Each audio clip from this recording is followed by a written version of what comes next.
Area Code, brought to you by Mabati Rolling Mills.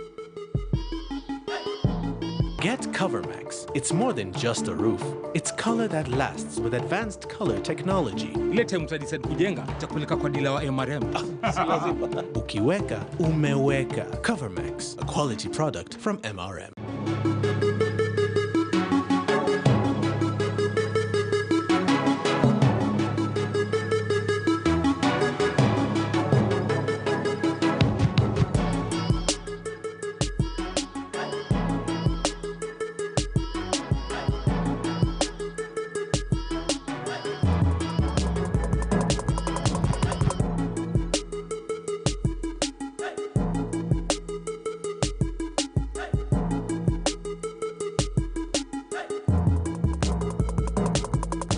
What do you call a place that was once the largest housing settlement project in Meru town?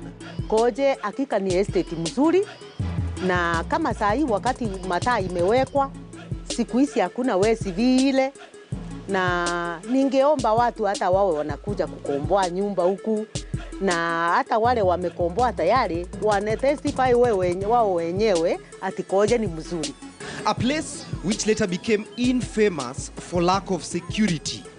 And the majority of the occupiers and even the owners of the plots decided to leave them. And the houses were left empty. Actually, we had several houses that were occupied by just invaders. And the invader just comes in and occupies the house without paying anybody anything. So people decided to sell, to escape that, to move out from that insecurity. And that's why the plots became so cheap. That time there was no electricity, no good roads, and the security was very bad, extremely bad, such that you could not walk from town to this estate around 6. You would be mad. What do you call a place where neighborliness is treated with so much suspicion? Shida sasa ni sisi tuliacha hiyo mambo, lakini hakuna kazi tunapata kwa serikali. Bado tunaendelea kuumia. Tunaona wadogo wetu wakikaa hivyo, tukiwaambia tulikuwa tunaiba na hakuna kitu ya kukula, si wataenda kuiba tu. Sasa tungeomba tu hata si wakubwa tuangaliwe hapo juu. Hiyo mambo ilisha kabisa. Sisi tunaangaliana si wenyewe kwa wenyewe. Lakini sasa wanaanza tena. Jana walichukua pikipiki mbili hapo. Juzi moja pale. Sasa wanaanza tena. You call that place Kooje Estate. An area that was once Meru town's pride and joy has now become anything but, and will be our focus on this week's episode of Area Code.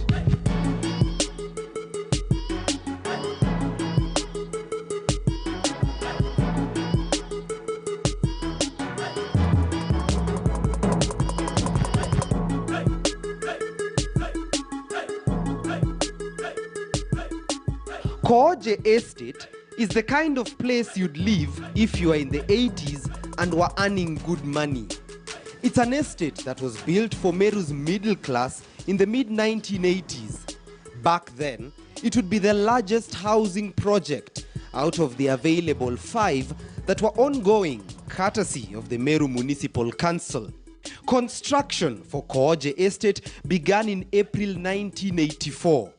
The Meru Municipal Council set aside land which they acquired from a local community which resided in the area. It still remains unclear why the area was called Kooje, but several theories have been developed over the years. Sasa hapa kulikuwa naitwa Abompuliane, pande ile nyingine Kooje. Wakati walijenga ndio inaitwa yote jina ya Kooje.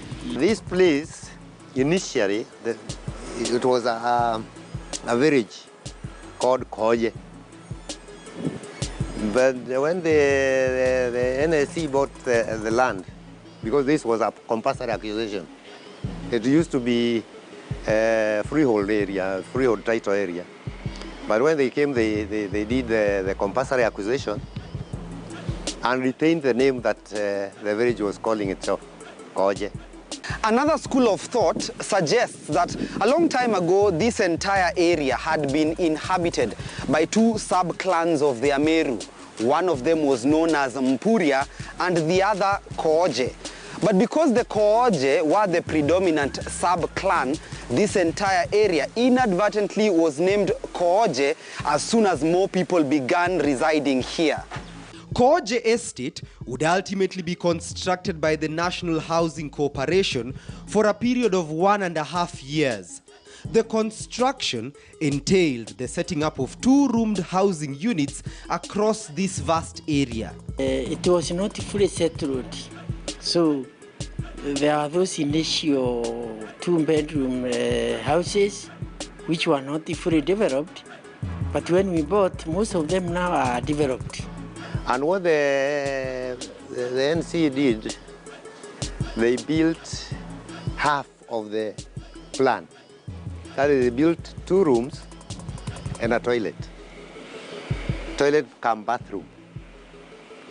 And then the tenant was, the mortgagor was supposed now to complete the other half. That is the sitting room plus the kitchen. So initially there were just 2 rooms. And once you buy, or rather once you mortgage, you are supposed to complete on your own. The vision of the Housing Corporation was to have a middle-class, high-density estate befitting of the growing working-class population in Meru town at the time. The National Housing Corporation would eventually have 233 housing units constructed in total. After the construction, the process of allocating the houses began. Ninaitwa Priscilla wa Kidinji na nimeokoka. Priscilla Kidinji remembers too well the high demand the houses had despite limited economic capabilities for those eyeing the homesteads. The Meru Municipal Council settled on balloting as a way of getting potential home owners for the houses. Wakati zilikuwa zinapigiwa kura, hatukuweza kununua ama kupata, sababu wakati huo tulikuwa down sana hata kifedha. Hatunge afford ile 1,000 ilikuwa inapatiano ili mtu awe eligible kupiga kura. Only a few were able to afford the 1,000 shillings levied by the Meru Municipal Council to bid for the homes. Wakati wa balloting, ilikuwa very fair. Kwa sababu mwenye alikuwa na afford 1K ndiye alikuwa anaruhusiwa kupiga ile kura ili apate karatasi yenye imeandikwa yes. Na sisi wakati huo kwa sababu hatunge afford hiyo, tukatazama tu kwa macho, ikachukuliwa na wenye walikuwa na hiyo 1K. Once the bid was successful, the new homeowners were required to pay off the houses using a hire purchase scheme for a period of 25 years. But eventually people were unable to pay because the agreement was the people to pay through the municipal. So eventually people were unable to pay because they were not tenants. And all the challenges were not conducive for rentals. And the National Housing was forced to come and repossess the houses from the municipal. And so we continued with the National Housing until they recouped their investment. The initial homeowners were required to buy the homes for as little as 20,000 shillings upon making monthly deposits. Mbeleni kabisa, immediately wakati watu walipata nyumba, walikuwa nauza pesa kidogo sana, hata 20K. Kwa sababu ni nyumba ambayo umekaa kama umepewa. Hata 20K, 50K, kuna hata rafiki yangu alikuwa niusia 50K, lakini singe afford. Kwa sababu gani? Hiyo mshahara yenye nilikuwa napata, singe afford kuchukua hata loan ya 50K. So, ilikuwa challenge kubwa. But eventually, Priscilla would become a homeowner in Kooje Estate years later, after she bought this house from an initial homeowner. But the residents of the estate would admit that residency here was never a rosy affair. Social amenities were lacking in Kooje, and the value of the houses quickly began to dwindle. And eventually when people started coming in, they got full within no time. The municipal refused to manage the sewer.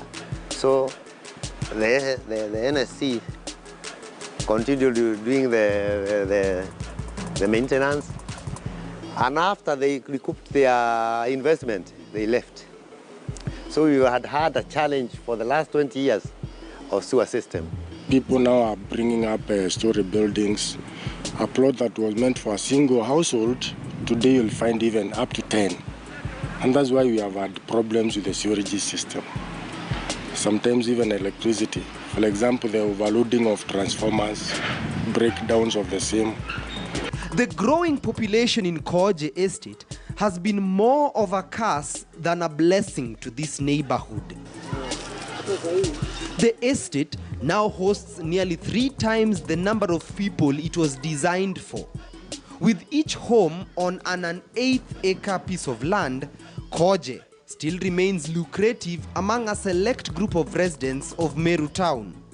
But over the years, the estate has struggled to rid itself of a dark and checkered past, one associated with crime and even death.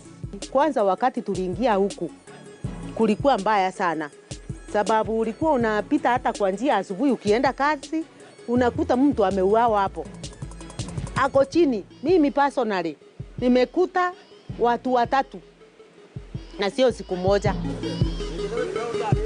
When Area Code returns, we explore the deep-rooted security challenges that have earned Kooje Estate the unlikely moniker of being Meru's most insecure neighborhood. And it was serious that even during the day you could be mugged. I remember one time my wife alivua nguo, putting them on the line, kurudia zingine anakuta zimeenda. That was how serious it was. Houses were left empty. Actually, we had several houses that were occupied by just invaders. An invader just comes in and occupies the house without paying anybody anything. We'll also be focusing on an area the residents of Kooje say could be the root cause of all their security concerns. Shauri yako ni vile watu wako hapo walikuwa pande hii, alafu wanahamishwa wanapatiwa manyumba huko tu kawanja kidogo kidogo. Sasa mtu akijenga anasema hiyo ni shauri yako kama utaki. Si manjina mbaya, ni watu wanasema hiyo tu. Hiyo ni shauri yako hiyo. Usalama hakuna kabisa. Usalama hakuna kabisa. Ni kubaya. Mimi siogopi nikisema iko polisi wezi hapa. Wengine anaitwa Meru 6. Akiingia kwa nyumba yako akukuta sapati anabeba. Akikuta unakaa hapa akikupiga tero ile kitu anapata anaenda nayo.